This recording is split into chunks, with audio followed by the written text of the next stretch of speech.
Gloria a Dios. Gloria a Dios. Dele gracias a Dios con sus ojos cerrados porque Dios nos habla, nos ha hablado y nos sigue hablando. Amén. Cierre sus ojos y diga al Señor, gracias por hablarme. Gracias por hablarme en esta mañana y porque sé que ahora tú me vas a hablar, Padre.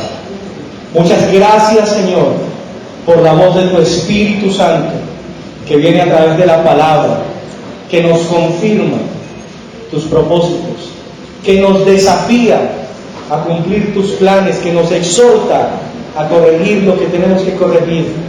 Gracias, Padre, porque tu palabra es viva y es eficaz y es el consejo que necesitamos. Es tu palabra quien transforma, tu ley es perfecta que convierte el alma. Muchas gracias, Padre, en el nombre de Jesús. Amén y amén.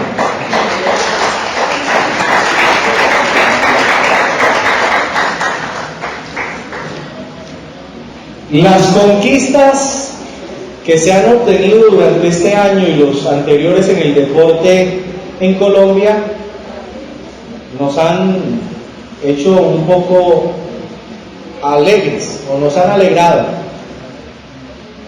La conquista que obtuvo hace poco Edgar Bernal, creo que a nosotros nos hizo sentir orgullosos de ser colombianos, ¿verdad?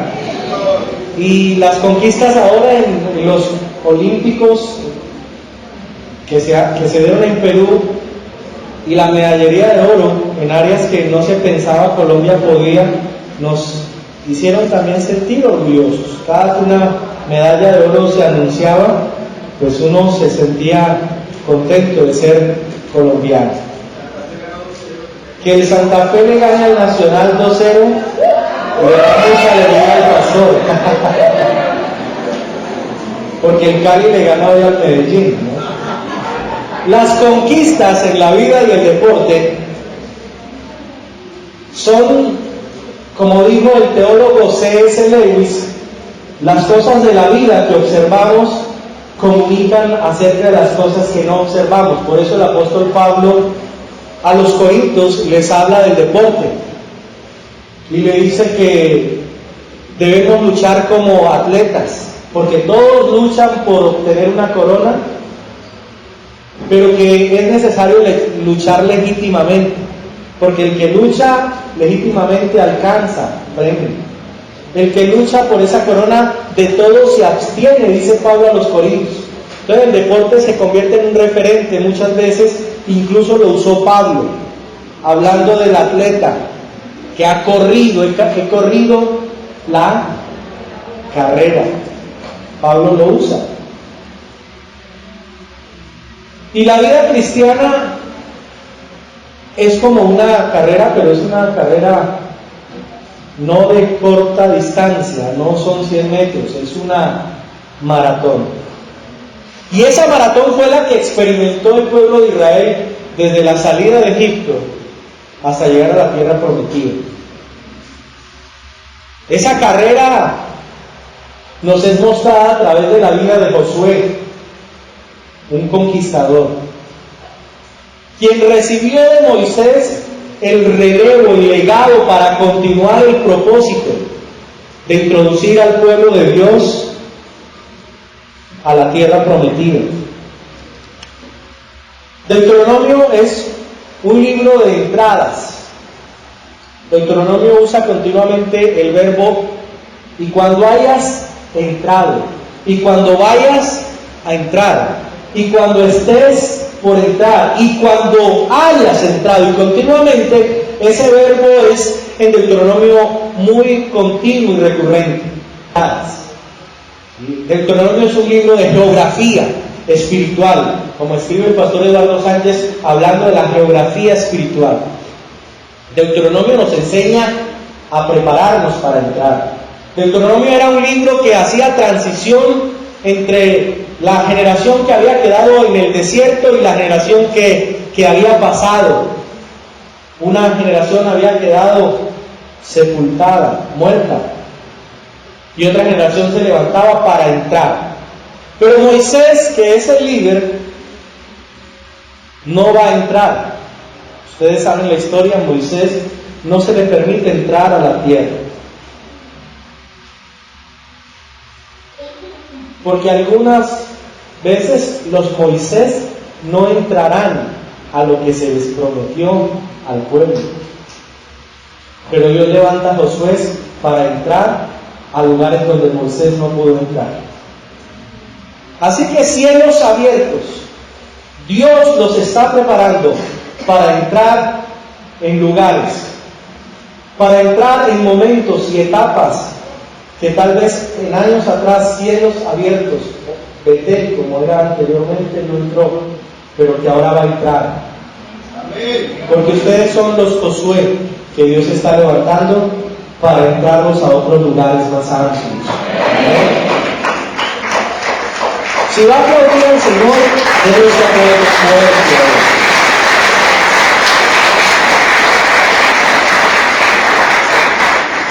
Pero también hay conquistas internas, usando el tenor y el tono que Dios colocó en el pastor Elmo. Hay conquistas individuales y familiares y ministeriales. Y Dios nos trajo a este encuentro para indicarnos, para desafiarnos cómo poder ser esos conquistadores. Y para conquistar hay que entrar y mirar de la forma que Dios quiere. Y lo primero que observo en la vida de Josué es que Josué fue llamado a mirar la promesa. Quiero que abran su Biblia conmigo en Josué capítulo 1. Y vamos a estar haciendo un viaje con Josué en los primeros capítulos. Josué capítulo 1, versículo 1 al 7. Cuando usted lo encuentre, me dice, por favor.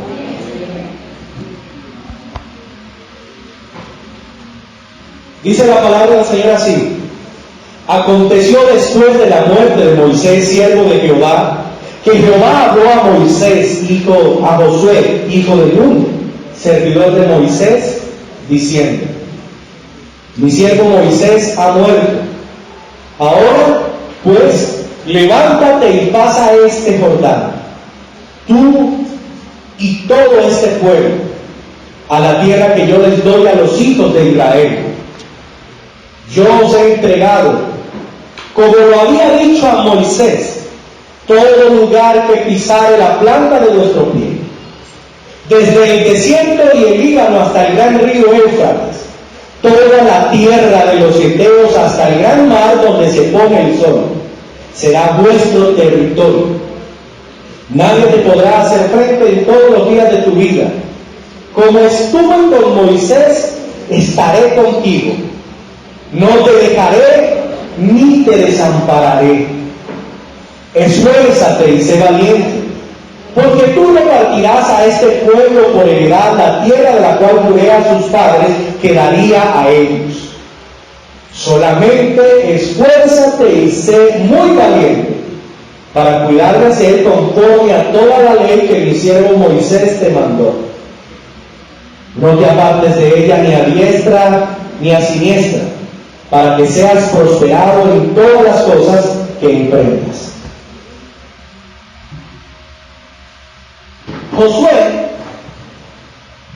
que sucede a Moisés, que toma el lugar de Moisés. Josué que acompañó a Moisés en muchas experiencias y estuvo ahí cerca. Ahora es quien debe tomar ese lugar. Pero algo que Dios le habla de su siervo a Josué es que mire atentamente a la promesa. Y quiero desarrollar esto de mirar a la promesa, porque Dios quiere recordarnos las promesas que Él nos ha hecho. Dios quiere tal vez avivar palabras que Dios en algún momento le dio a usted y que usted las tiene archivadas por allá en su espíritu, en su corazón, en su mente. pero Dios quiere que esas palabras que el Señor le dio en algún momento salgan a flote. Lo que hace Josué es mirar a la promesa que Dios había dado. Y mirar a la promesa es necesario mirarla y entender lo siguiente. Para los que están tomando notas, vamos a hablar primero de mirar a la promesa. Y mirar a la promesa es entender que toda promesa tiene un antecedente. Las promesas de Dios tienen antecedentes. En teología llamamos a esos antecedentes teológicos. Es decir, una palabra dada en un tiempo que es asegurada y garantizada por una palabra que fue dada en un tiempo anterior. Eso se llama un antecedente teológico. Y las promesas también tienen antecedentes. Porque lo que Dios le está recordando a Josué fue algo que Dios le dijo a Moisés. Pero no solo a Moisés. Si ustedes leen conmigo en Génesis capítulo 15. Génesis capítulo 15.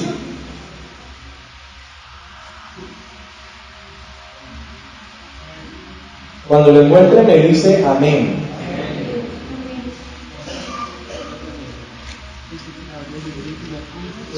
El primer punto es mirar a la promesa.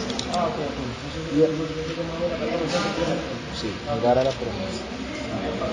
Mirar a la promesa es el primer punto. Y luego dijimos, toda promesa tiene antecedente. Capítulo 15 de Génesis, versículo 18 al 21. En aquel día el Señor hizo un pacto con Abraham. Estoy leyendo la Biblia de las Américas. Y observen cuando le da Dios la promesa, cuando Abraham se llamaba Abraham, diciendo: a tu descendencia he dado esta tierra, desde el río de Egipto hasta el río grande, el río Éufrates, los ceneos, los ceneseos, los cadmoneos, los heteos, los fereceos, los refaitas, los amorreos, los cananeos, los gergeseos y los jebuseos. Todos ellos estaban en ese lugar, a los cuales Dios le está diciendo a Josué que va a entrar. Entonces, la promesa que está tomando Josué no es una promesa dada a él, sino es dada a Moisés, pero no es a Moisés, también fue dada primeramente a Abraham. El capítulo 15, en el capítulo 15 de Génesis hay una lucha tremenda en el altar. De eso voy a hablar adelante. Pero quiero desarrollar el tema del antecedente. El antecedente de la promesa es muy importante y ese antecedente de la promesa es la palabra. Si nosotros queremos conquistar, tenemos que mirar a las promesas que Dios nos ha hecho en la Escritura y a las promesas que Dios les ha dado particularmente a cada uno. Es lo que Josué está haciendo. Josué está recordando, recibiendo de parte de Moisés la palabra de Dios, porque Josué va al pueblo. La promesa que tiene Josué en su corazón y que está oyendo es una palabra que trasciende no solamente a Josué, a Moisés, a Abraham, sino al proyecto de Dios con el pueblo de Israel y con la humanidad entera, porque esa promesa está conectada con Génesis capítulo 12. Así que cuando Josué está allí por pasar el Jordán, Josué se está moviendo en una palabra del proyecto eterno de Dios con el pueblo. Josué no está inventando, Josué está mirando la palabra que fue dada. Por eso, la tarea nuestra es volver a la palabra y a sus promesas, y movernos por las promesas, la palabra de Dios para nosotros.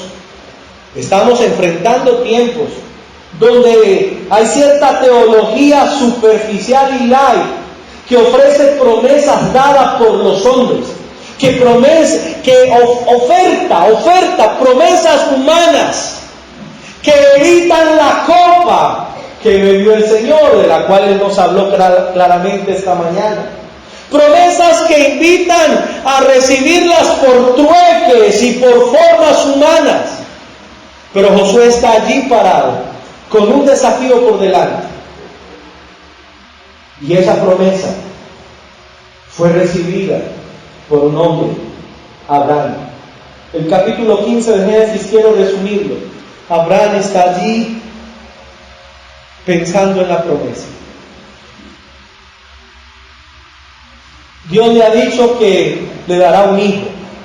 Sabemos por la historia en Génesis que Abraham comete el error de querer ayudarle a Dios. Dios le dio una promesa, pero la promesa no podía ser modificada, alterada.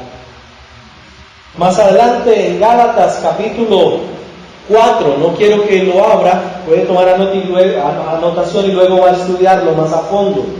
Luego en Gálatas capítulo 4, el apóstol Pablo nos recuerda que los que son del Espíritu son los que han nacido en la promesa de Abraham, en el altar. En el capítulo 15, la promesa que conecta con Josué no fue una promesa que surgió de la nada, fue una promesa que fue dada en el altar y en un pacto. En ese altar hubo palabra y pacto, hubo sacrificio que Dios ordenó a Abraham. Así que la promesa es una promesa que ha nacido en el altar. No es una promesa que surgió en Moisés o en Josué, es una promesa que surgió de la relación de Dios con Abraham, disfrutando del cumplimiento de esa promesa, porque está por pasar a la tierra que Dios prometió a Abraham.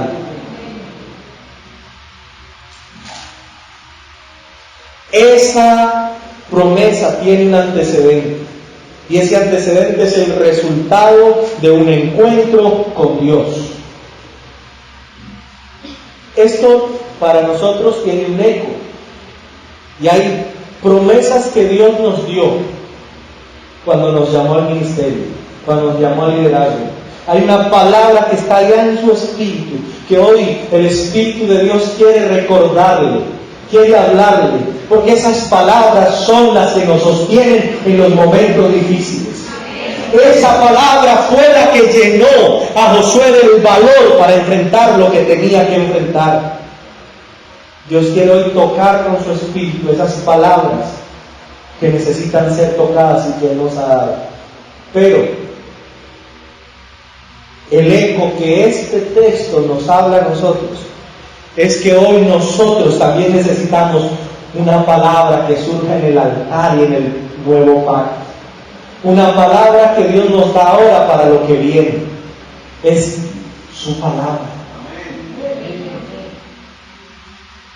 Deuteronomio capítulo 12, versículo 10.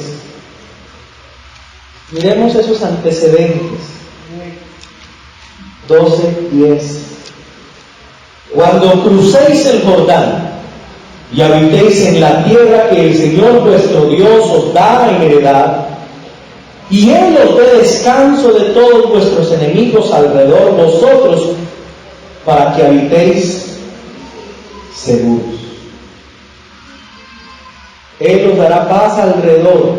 Esta promesa tiene ese mismo tenor, y Josué se está moviendo por ellas. Volvamos a Éxodo, que es el lugar donde estábamos ubicados, y permítanme leer algunos versículos para recordar esos antecedentes. Versículo 2 al 4 del capítulo 1. Mi siervo Moisés ha muerto, ahora pues, levántate, cruza este Jordán, tú y todo este pueblo, a la tierra que yo les doy a los hijos de Israel. Todo lugar que pise la planta de vuestros pies os es dado, tal como dije. ¿A quién?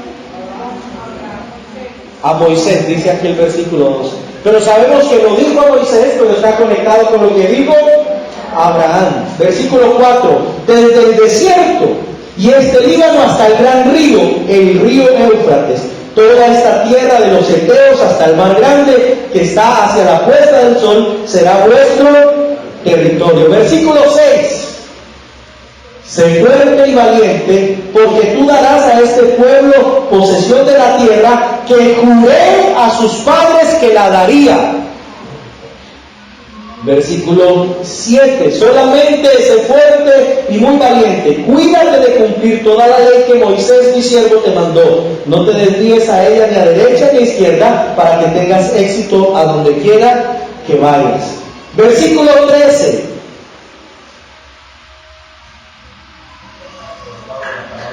Voy a leer la Biblia de las Américas. La Reina Valera comienza diciendo: acordaos.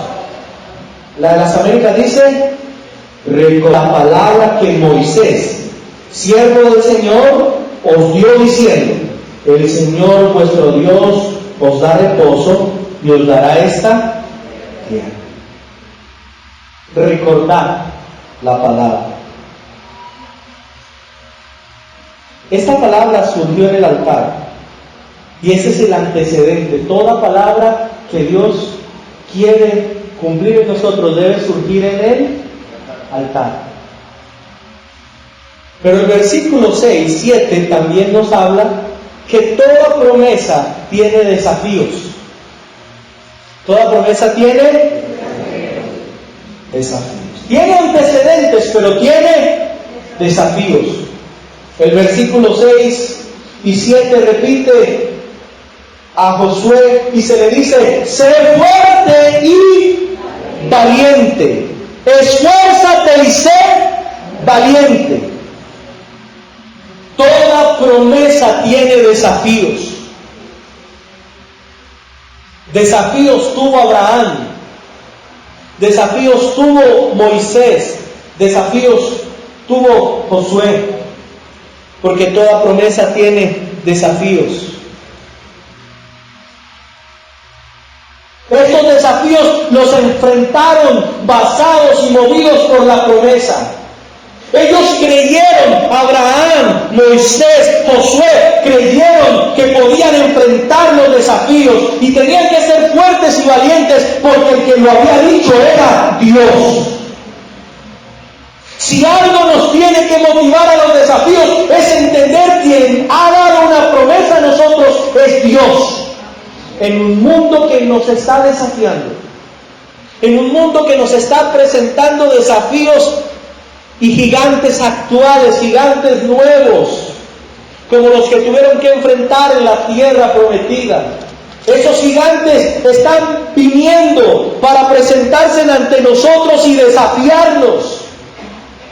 Pero si hay algo que nos sostiene y nos debe sostener y nos debemos llevar, son las promesas que Dios nos ha dado. Es esa palabra que tenemos de parte del Señor.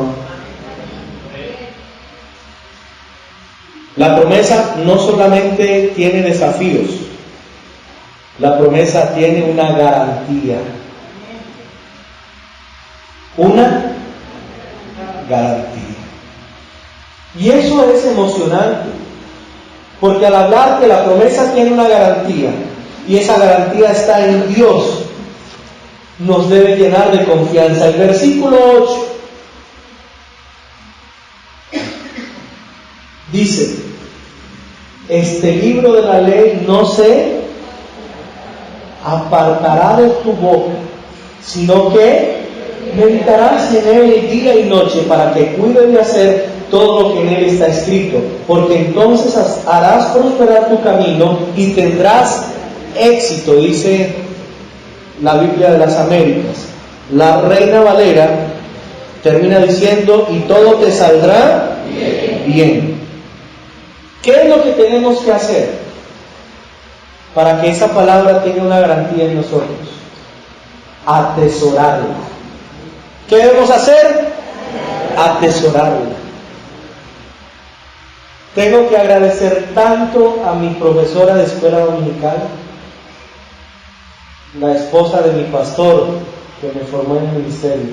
Porque en la escuela dominical ella al principio me parecía tan cansona, pero nos hacía memorizar cada semana salmos enteros. era la tarea. Pero me empezó a emocionar el memorizar salmos.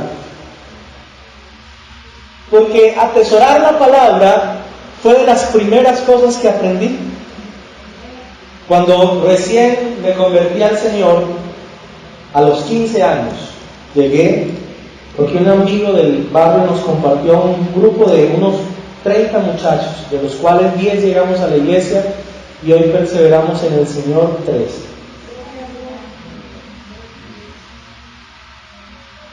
Y cuando tenía unos 2 meses en la iglesia, yo me sentaba en la primera, no porque tuviera una actitud farisea, sino porque tenía hambre del Señor.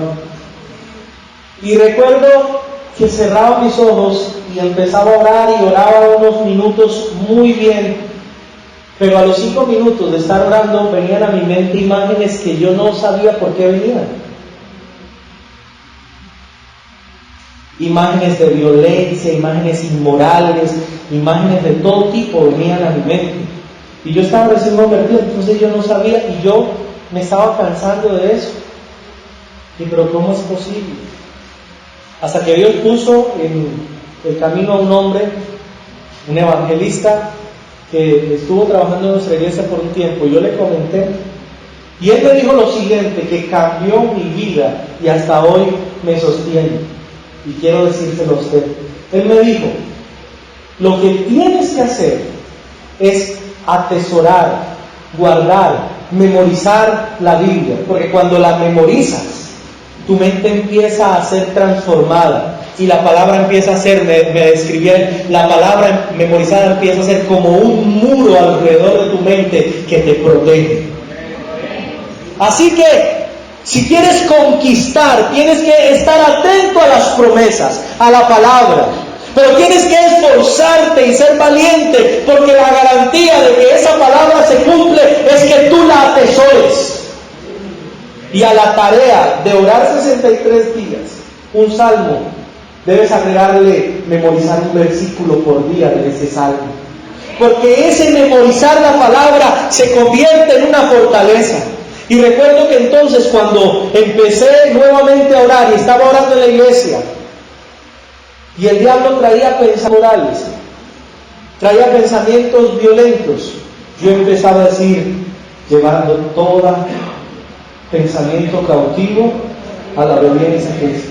Y empezaba a recitar versículos de memoria y a decir, tú guardarás en completa paz aquel cuyo pensamiento en ti persevera, porque en ti ha confiado. Y mi mente empezó a cambiar. Sean gratos los dichos de mi boca y la meditación de mi corazón delante de ti, oh Jehová, roca mía y castillo mío. Porque tú eres escudo alrededor de mí, mi escudo y mi verdad. Tú adiestras mis manos para la batalla. Puedo tomar en mis manos el arco de bronce.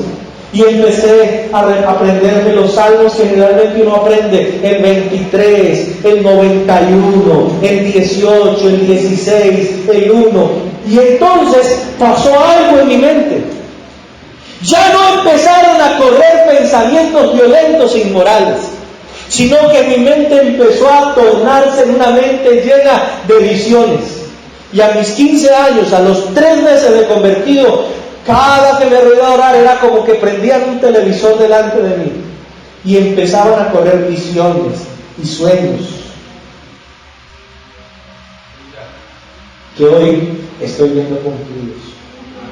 Cosas que a mis 16 años no pensé, pero mirar a la palabra, mirar a las promesas de Dios me sostuvieron. ¿Pero qué empecé a hacer? Empecé a atesorar. Miren lo que dice el versículo capítulo 1, volvamos, porque no quiero dejar de lado la escritura. Dice el versículo 7: solamente esfuérzate y sé valiente para cuidar de hacer conforme a toda la ley que mi siervo Moisés te mandó. Cuidar. Luego dice, no te apartes de ella. No te apartes de ella. En mis años he aprendido que si algo me sostiene, mirando hacia el propósito que debo alcanzar y lo que tengo que conquistar, es la palabra que Él me dio y me sigue dando. El texto sigue diciendo más adelante en el versículo 8: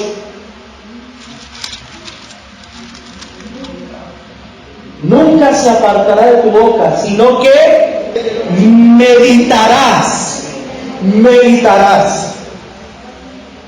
Otro evento importante en mi vida, después de la conversión, fue siendo pastor. Estaba recién casado, Mateo tenía 19 días de nacido. David, el mayor, que hoy se encuentra con mi esposa tenía que predicar en la iglesia donde estamos, por eso no nos pudo acompañar, porque era la predicadora y mi hijo estaba allí con ella. Pero tenía Mateo 19 días de nacido, David tenía más o menos 16, 22 meses, David, y Dios me permitió ir a un lugar por 3 meses. Estuve en un entrenamiento con coreanos. Dios propició ese lugar.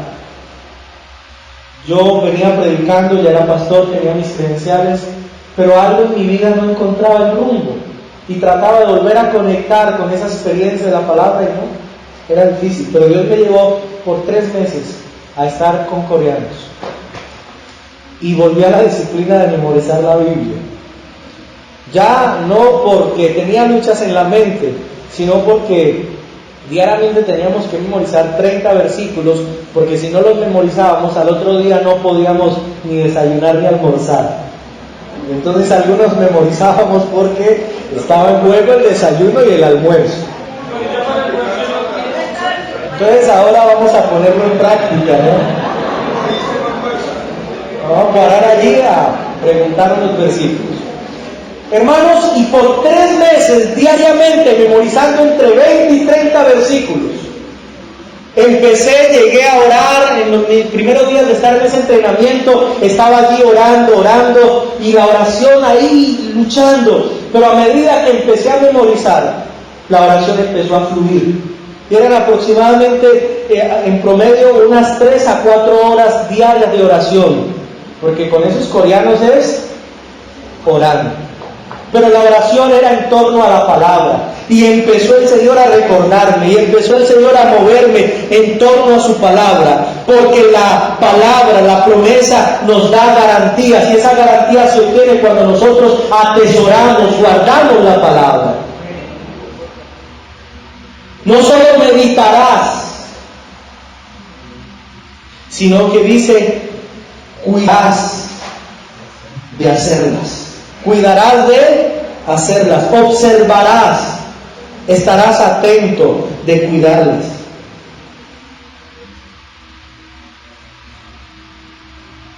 Yo quiero que piense por un momento en esas palabras que el Señor le ha dado. Yo voy a darle ejemplos.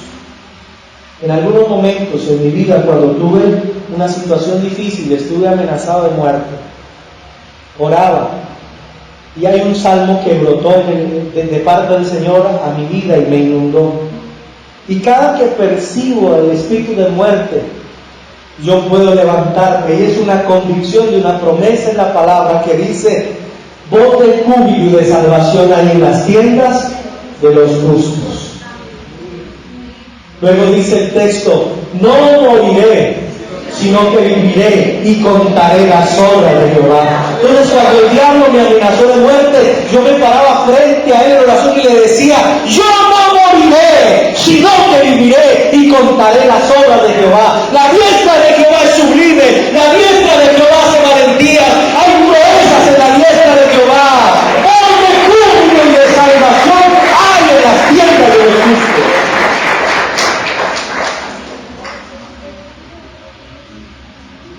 Y esa palabra está en mi espíritu. Pero también recuerdo en un momento difícil, Dios, a través de la vida de Pedro, me recordó otra de sus promesas. Porque Pedro salió de la barca y se estaba hundiendo.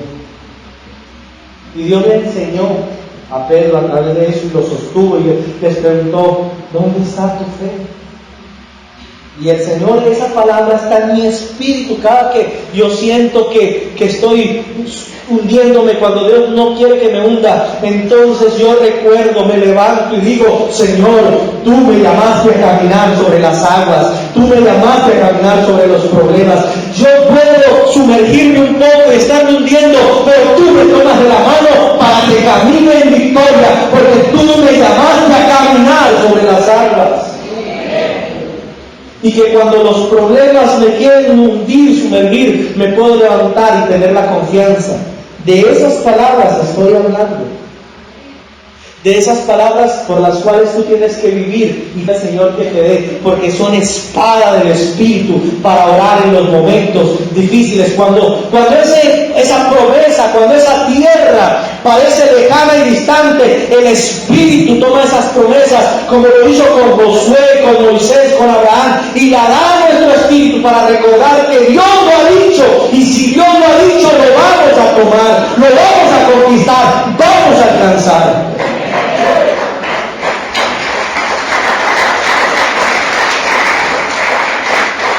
Promesas. Recién empecé mi liderazgo de jóvenes en la iglesia y estaba comenzando a estudiar unas materias del seminario. Muy hambriento, me leí los libros de Rebecca Brown, de Frank Marzullo. Los que saben de liberación saben de qué hablo. La sala, claves para liberación, vasija de honra, preparémonos para la batalla. Me leí Sanidad del alma herida 1, 2, 3. Libros que son muy buenos, pero tienen ciertas cosas que no encajan en la escritura. Y entonces entré en una crisis, porque la escritura estaba escuchando algo y esos libros me habían enseñado otra cosa. Y un día cometí esos errores novatos de uno de líder, ¿no? Un hermano me dijo, pastor, ya era pastor, pero era líder de jóvenes, y me dijo, pastor, aquí hay un video muy bueno para que se lo muestre a los muchachos, es una bendición, a mí no me dijo. Y yo creí, lo puse. Tenía 60 jóvenes ahí, yo estaba emocionado, puse el video, novatada, no haberlo visto. 2 horas y ya yo no sabía, porque cuando lo iba a parar los muchachos me decían, no, déjenlo. 2 horas casi que duró el video de una liberación, pero no era una liberación, sino era una entrevista. Y salía la persona endemoniada. Y vaya pensando usted, el demonio decía que era pecado. El demonio decía, es que usar esclavas de oro es pecado, cadenitas de oro, el diablo entró por ahí. Y el diablo en el video era el que determinaba que era pecado. Yo quedé confundido, ¿y esos muchachos? Entonces entré en crisis, como uno de líder entra en crisis cuando comete esas inmadureces, ¿no? Y entonces entré en ayuno. Y yo dije, yo ya no quiero ser más líder ni pastor. Unos dicen una cosa, otros dicen otra cosa. Y entré, y al tercer día de ayuno, de esas cosas que uno se queda callado, como decía el pastor, diciendo, yo ya le he dicho mucho al Señor, pero el Señor habla. Y esa palabra, oí en mi espíritu a Dios Padre que me preguntó, me desperté como de ese estado que queda uno ahí en la oración, que está consciente, inconsciente, despierto, medio dormido, y oí la voz del Señor que me dijo, ¿quién convencerá al mundo? Y al Padre que me preguntó, ¿quién convencerá al mundo? ¿Qué creyente discipulado no sabe la respuesta? Todos la sabemos. La Biblia dice que quien convencerá al mundo es, y yo dije, el Espíritu. Y inmediatamente oí la voz de Dios y me dijo, ¿quién te hará toda verdad? Y le dije, el Espíritu. ¿Quién convencerá? ¿Quién guiará? Y terminó la voz del Señor diciéndome, no te preocupes. Reventé a orar y a pedirle, Espíritu Santo, lléname. Y con los años, leyendo teólogos que desmitifican la fe y lo sobrenatural y hablan de tratar de entender los milagros del Señor como mitos y leyendo teología. Esa voz del Espíritu me ha sostenido y me permite enseñarle a los muchachos en el seminario bíblico, porque entiendo que el que guía toda verdad y el que convence es el Espíritu Santo, no un teólogo, no un hombre, sino el Espíritu. Por eso mirar a la promesa, mirar a la palabra, estar atento a la voz de Dios nos sostiene y nos prepara para ser conquistadores. Porque no conquistamos los deseos de nuestro corazón, no nos inventamos proyectos para conquistar, no, conquistamos los proyectos nacidos en el corazón de Dios y dados a través de sus promesas. Esas promesas que Él ha dado en oración, en ayuno, en vigilia, son las que Dios quiere que alcancemos. Y también Dios quiere darnos esas promesas.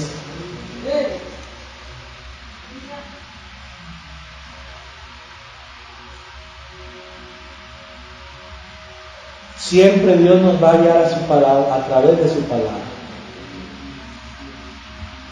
Esas promesas que en oración recibimos. Mira, hermanos, llegué al Señor a los 15 años. Ni mi mamá ni mi papá eran creyentes. A los 8 años, yo les conté el año pasado un poco de esto. Empecé a los 8 años mi primera borrachera. Porque me criaron mis abuelos y en ese tiempo no era problema. Y desde los 8 años hasta los 13 años, yo me pegaba mis borracheras en mi casa con mis padres. Pero cuando me convertí al Señor, la conversión fue una conversión sobrenatural en mi vida. Me paré de hacer la oración de fe un martes en la tarde, a las 6 de la tarde, de mi cuarto. Y sentía que era algo diferente. Pero la lucha empezó por creer que mi padre y mi madre podían ser salvos. Mi padre, un hombre muy trabajador, pero semanalmente sus cervezas y sus borracheras no le faltaban. Y mi madre, que se fumaba 2 paquetes de piel roja a la semana, y el rojo. Y unas 3 semanas vi la cartilla donde anoté, donde oré que mi padre se convierta a Cristo. Eso fue en mayo de 1993. Y a un lado nos habían enseñado, decía la fecha de la petición y la fecha de la respuesta. Y en estos días vi esa cartilla, que todavía conservo. Y empecé a orar. Aplicar todo lo que leía en los libros de oración y de guerra espiritual. Pero algo que no se me olvidó fue un libro que leí del hermano en ese tiempo llamado Paul Yonggi Cho, ahora David Yonggi Cho, que escribió de la cuarta dimensión, que han hablado mucho. Pero si algo aprendí de ese libro, es un testimonio que él cuenta en ese libro, que dice que había que orar viendo a la persona en conversa por la que uno estaba orando al otro lado, atrás, a través de Cristo, ver a Cristo crucificado y atrás a la persona, y orar que el sacrificio de Cristo podía alcanzarlo. Y yo dije, sí, voy a hacerlo. Y empecé una maratón de ayunos y de aceite.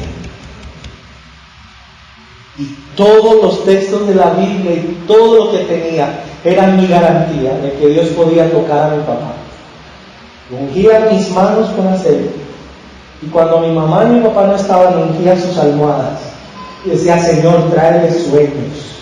Háblales, tócalos.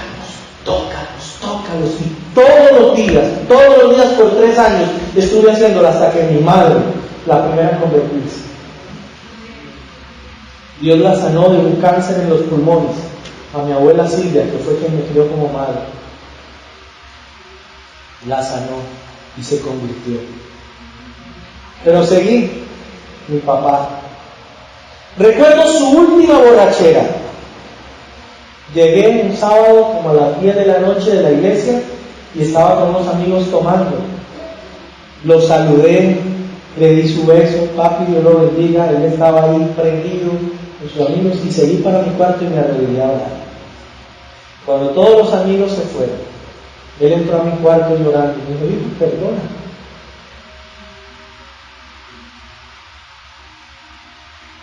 Yo lo abracé, lo besé y le dije, papi, Dios lo bendiga, Dios te ama mucho. Salió y seguí orando.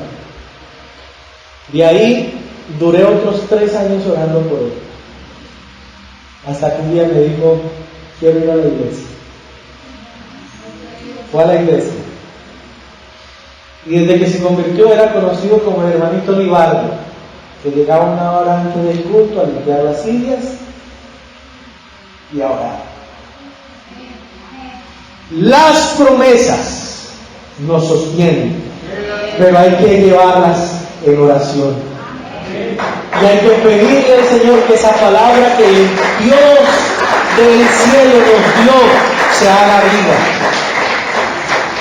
Así que, hermanos, de cielos abiertos, esas conquistas individuales, familiares, ministeriales, de comunidad de fe, son posibles si nosotros entendemos que no somos productos de la hora, sino de promesas que Dios ha dado a otros, porque la promesa tiene un antecedente. Que esa promesa es un desafío, pero hay que ser fuerte y valiente, que toda promesa tiene desafíos, pero que esa promesa tiene una garantía, y esa garantía es que el que lo ha dicho es Dios, y Él nos va a guiar por su palabra. Por lo tanto, es necesario mirar a esas promesas. Pero lo segundo que yo veo en la vida de Josué, no solo es que miró a la promesa, sino que él miró la presencia de Dios. Estuvo atento a la presencia de Dios. Y aquí es donde se combina palabra, promesa y presencia. Una combinación explosiva, dirían algunos. Cuando la palabra, la promesa y la presencia de Dios se unen. Capítulo 3. Cuando llegué de mi entrenamiento por 3 meses con coreanos, y empecé a pedir a Dios, redireccióname como me has estado hablando. Llegué, ya Mateo no era de 19 días, sino de 3 días, de 3 meses, perdón. 3 meses larguitos ya. 3 meses. No. Volvió en el tiempo, no. Ya era 3 meses mayor. El otro ya hablaba y me decía papá. Cuando yo me decía papá, con mi esposa apoyándome como nadie, ha sido un apoyo mi esposa en el ministerio hermoso, pero desafiado con unas 22 libras menos de peso que perdí en Panamá, y con un hambre de la palabra y orar que cambió mi ministerio totalmente. Empecé a orar. Y Josué, capítulo 3, fue lo que marcó la pauta hasta el día de hoy en mi vida. Cuando el pastor Santiago me habló de Josué, inmediatamente el corazón me saltó. Y lo que quiero compartir en este punto es simplemente mi experiencia con Josué capítulo 3. Lean conmigo, por favor. Capítulo 3, versículo 1 en adelante. Josué se levantó de mañana, y él y todos los hijos de Israel partieron de Sittim y vinieron hasta el Jordán. Y reposaron allí antes de pasarlo. Y después de 3 días, los oficiales recorrieron el campamento y mandaron al pueblo diciendo: cuando veáis el arca del pacto de Jehová vuestro Dios y los levitas sacerdotes que la llevan, vosotros saldréis de vuestro lugar y marcharéis en pos de ella, a fin de que sepáis el camino por donde habéis de ir, por cuanto vosotros no habéis pasado antes de ahora por este camino. Pero entre vosotros y ella haya una distancia como de 2000 codos. No os acercaréis a ella. Y Josué dijo al pueblo: santificaos, porque Jehová hará maravillas entre vosotros.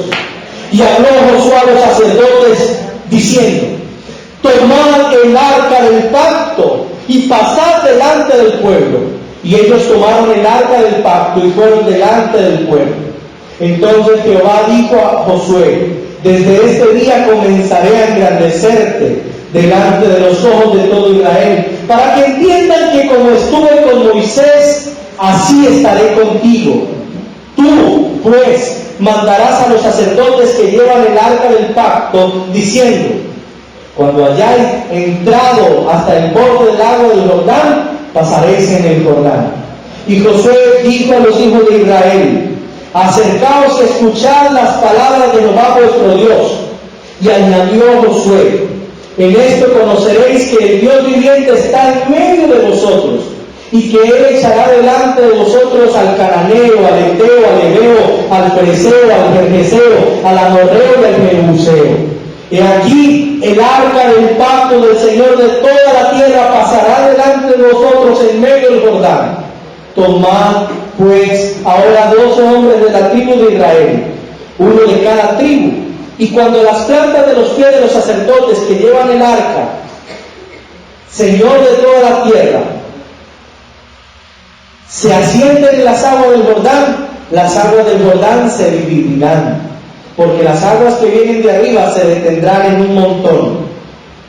Y aconteció cuando partió el pueblo de sus tiendas para pasar el Jordán con los sacerdotes delante del pueblo, llevando el arca del pacto, cuando los que llevaban el arca entraron en el Jordán, y los pies de los sacerdotes que llevaban el arca fueron mojados a la orilla del agua, porque el Jordán suele desbordarse por todas sus orillas todo el tiempo de la siega, las aguas que venían de arriba se detuvieron en un montón bien lejos de la ciudad de Adán, que está al lado de Zaretán, y las que descendían al mar de Araba, al mar salado, se acabaron y fueron divididas, y el pueblo pasó en dirección de Jericó, mas los sacerdotes que llevaban el arca del pacto de Jehová estuvieron en seco, firmes en medio del Jordán, hasta que todo el pueblo hubo acabado de pasar el Jordán, y todo Israel pasó en seco.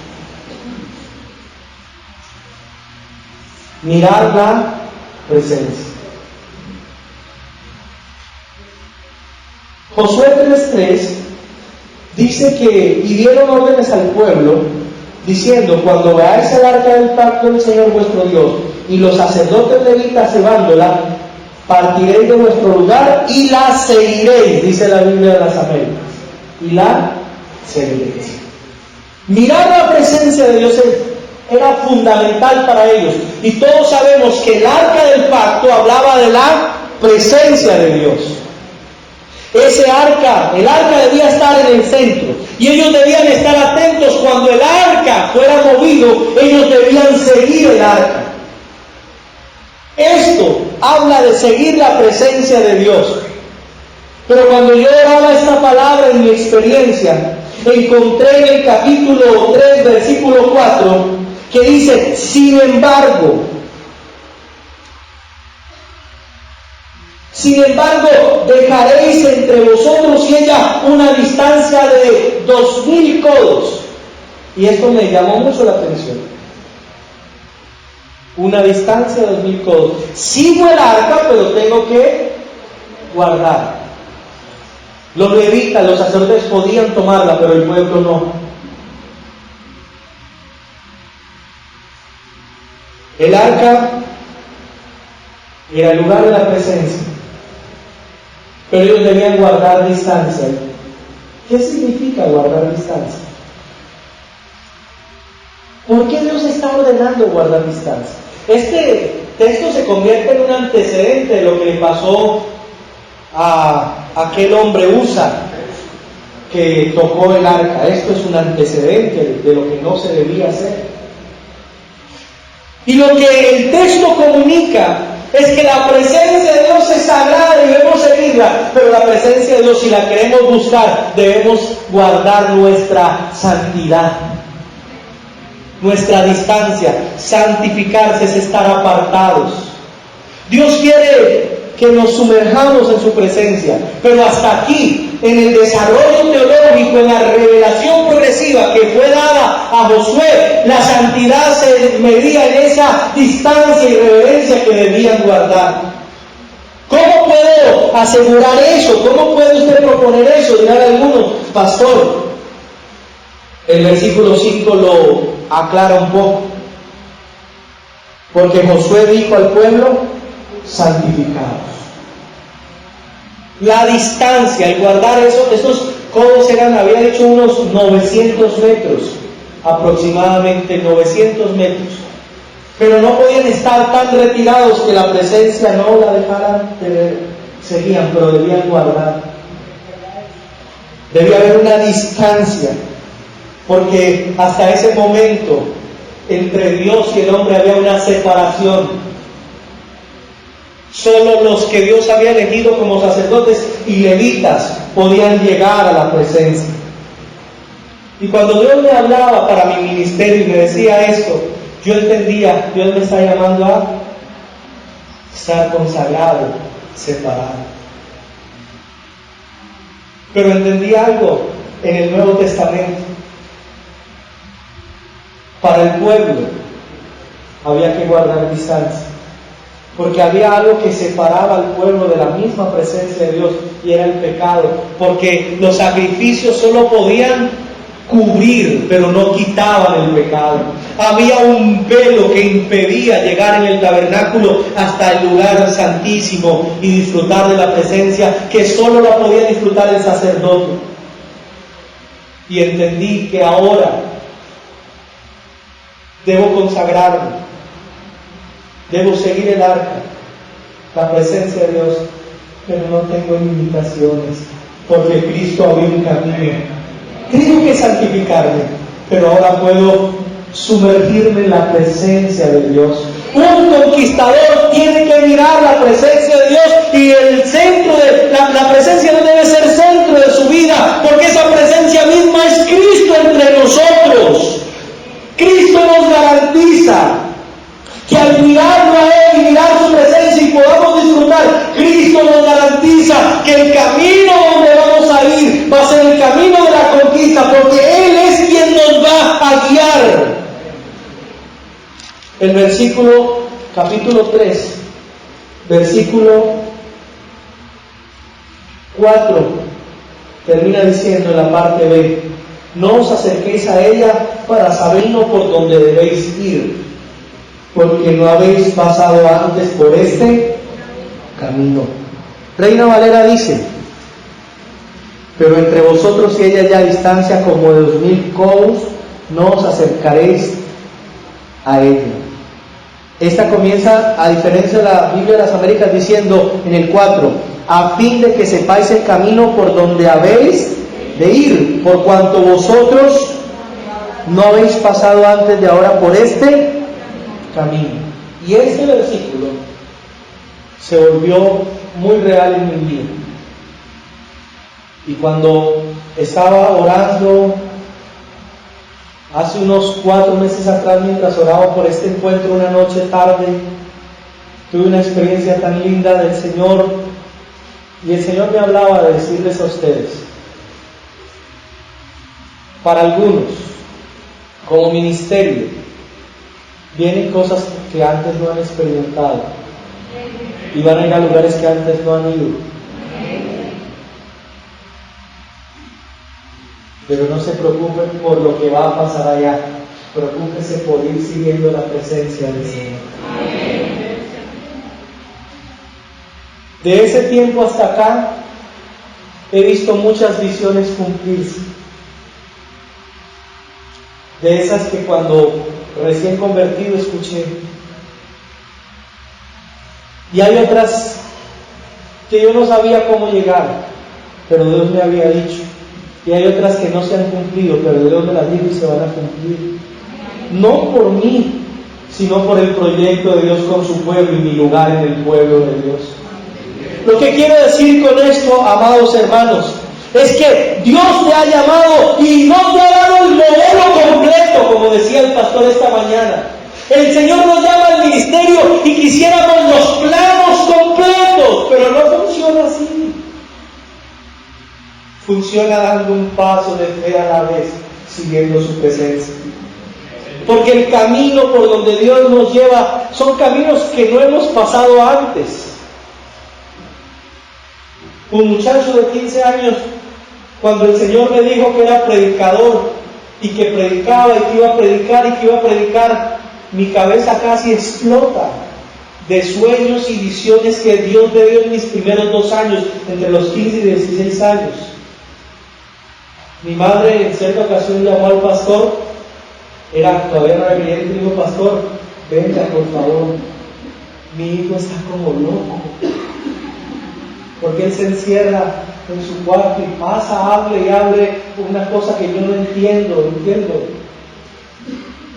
Mi pastor me cuenta eso con mucha gracia, mi mamá no sabía, pero en ese cuarto yo estaba encerrado, casi que lleno de visiones y casi que no podía comprender, y a veces yo mismo pensé que me estaba enloqueciendo, porque eran tantas cosas. Pero pude entender que a medida que seguía la presencia de Dios, Dios me iba llevando un paso a la vez. Dios le ha dicho a usted cosas que usted no entiende. Dice: pero ¿cómo voy a llegar allá? Usted tal vez nunca ha pasado por ahí, pero Dios tiene el camino para llevarlo allá. Porque no funciona así, no sé por qué, no. Dios nos va dando adelantos, pero no nos muestra el paisaje completo. Nos muestra el lugar, pero no nos dice el camino inmediatamente, sino que en el camino, siguiendo su presencia, estando atento, es lo que Dios le dice a Josué: antes no has pasado por ahí, pero no te preocupes por el lugar, preocúpate por mi presencia que te va a ir guiando. Y con los años he entendido que no se trata de que se cumplan las visiones por mí, sino seguir su presencia que me va a ir guiando. Yo nunca en mi vida pensé ser pastor, nunca pensé ser director de un seminario, nunca. Cuando me fueron a traer para Armenia, un amigo me dijo: no, usted todavía no puede, todavía no le da para eso. Y yo decía: no, pues es hasta cierto, ¿no? Pero no me moví porque pudiera o no, sino porque Dios me había hablado. Y lo que Dios ha hecho en mi ministerio es llevarme, como dice Josué, por lugares que yo antes no he pasado. Hay lugares por los cuales usted antes no ha pasado, que lo están esperando, pero Dios lo va a guiar. Hay palabras que Dios le ha dado que se van a cumplir. Mirar la presencia de Dios, entonces dije, es necesario mirarla y estar atento a la presencia de Dios como el centro de nuestra vida. Pero mirar su presencia nos recuerda que somos portadores de su presencia. Somos. Voy a mirar con ustedes unos versículos. 1:5. Como estuve con Moisés, estaré contigo. 1:5. 1:9. No temas ni te acobardes, porque el Señor tu Dios estará contigo. 3:7. Y el Señor dijo a Josué: hoy empezaré a exaltarte a los ojos de Israel, para que sepan que tal como estuve con Moisés, estaré contigo. Para que el pueblo sepa. Miren lo que dice: ¿para qué la presencia de Dios iba a estar en Josué? Para que el pueblo sepa. Dios lo promete, Dios lo dice. 4:14, lean conmigo, Josué 4:14. Aquel día el Señor exaltó a Josué ante los ojos de todo Israel, y le temieron, tal como habían temido a Moisés todos los días de su, porque como estuvo Dios con Moisés, estaba con Josué.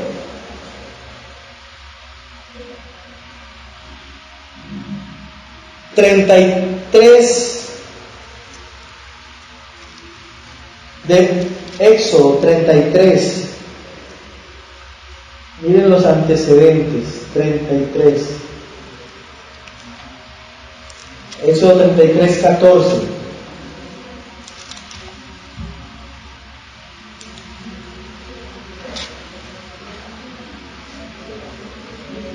Él respondió: mi presencia irá contigo y yo te daré descanso. Entonces le dijo Moisés: si tu presencia en otros. Pero la presencia de Dios no iba a ir con Moisés porque Dios lo condicionó, no. Moisés está reafirmando lo que ya Dios le ha dicho en el versículo 14: mi presencia irá contigo. Así que la presencia de Dios no es una petición de Moisés, simplemente Moisés está afirmando lo que ya Dios le dijo, porque Dios garantiza que su presencia nos va a acompañar en esta tarea. Amén. La tarea que tiene cielos abiertos en cada lugar en Colombia es acompañada por la presencia de Dios. Dios va, Dios va. Y nosotros decimos: sí, Señor, si tu presencia va con nosotros, porque tú lo has dicho.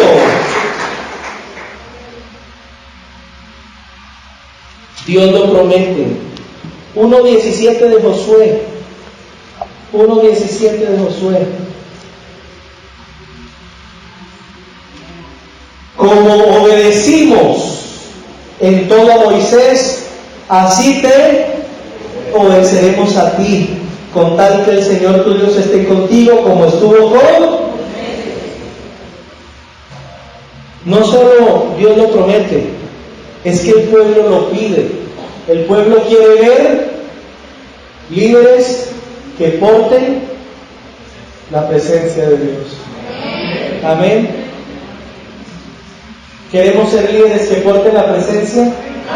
Ese es el desafío también para conquistar. El pueblo lo pide, para que el pueblo sepa que como estuvo Dios con Moisés, así estará con Josué y estará con nosotros.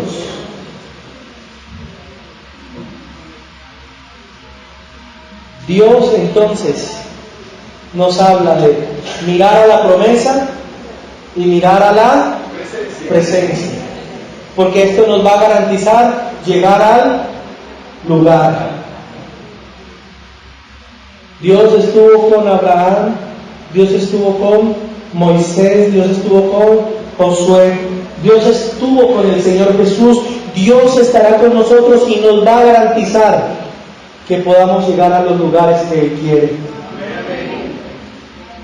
Les decía, hace 3-4 meses que estuve orando una noche intensamente por ustedes.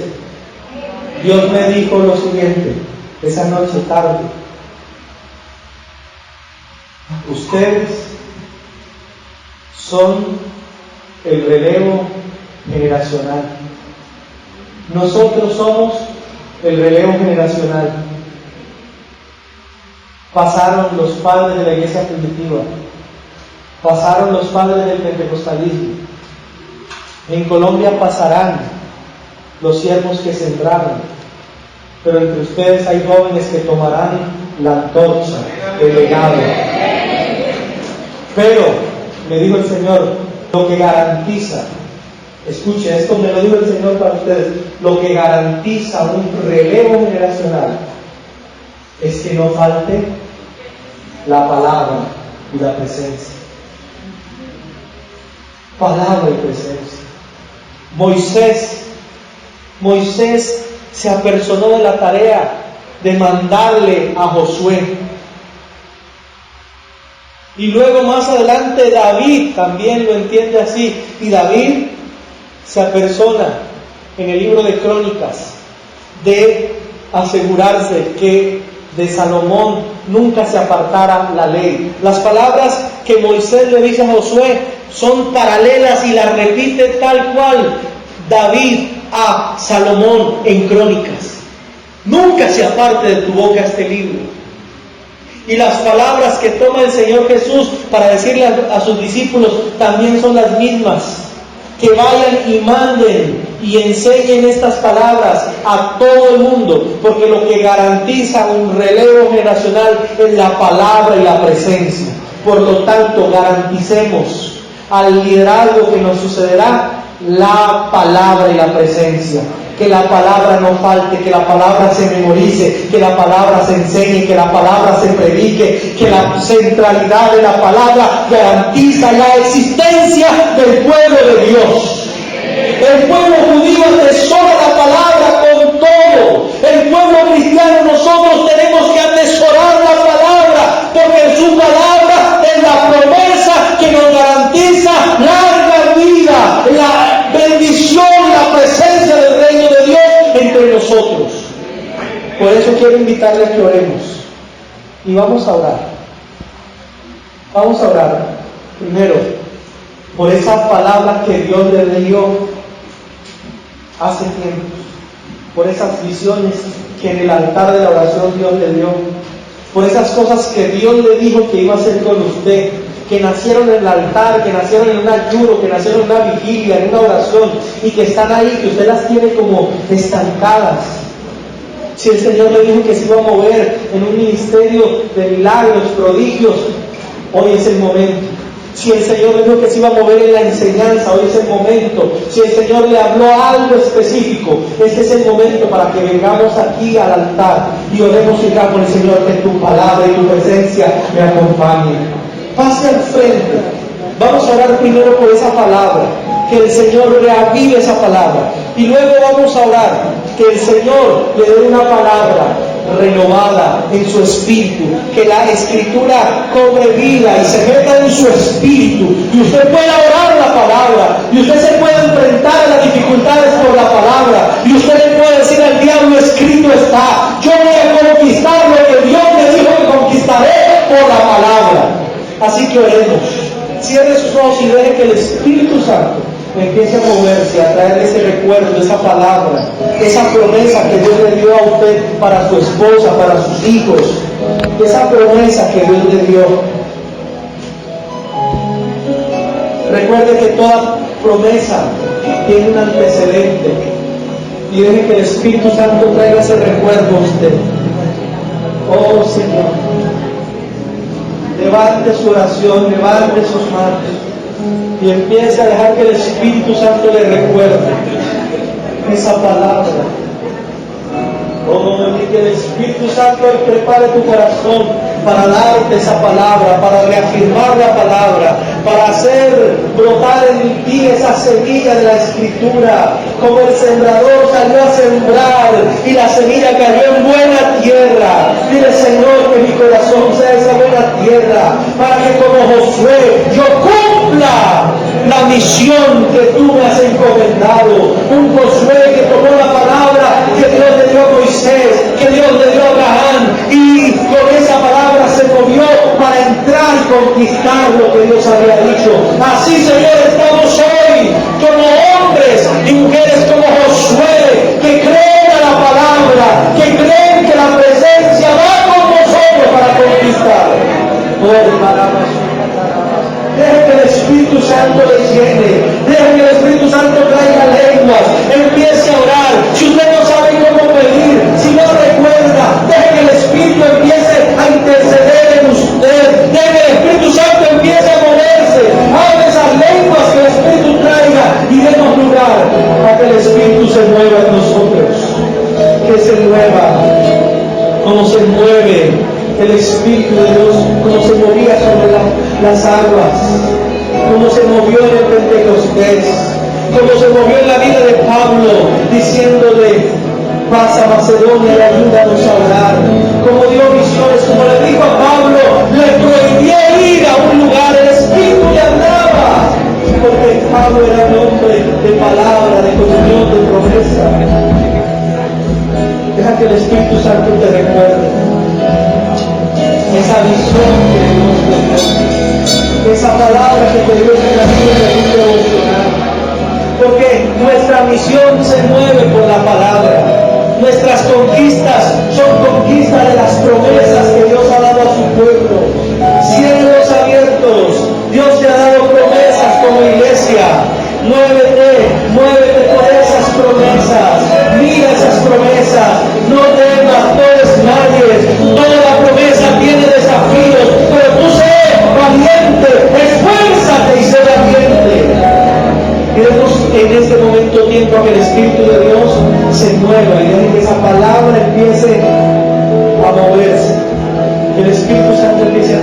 palabra.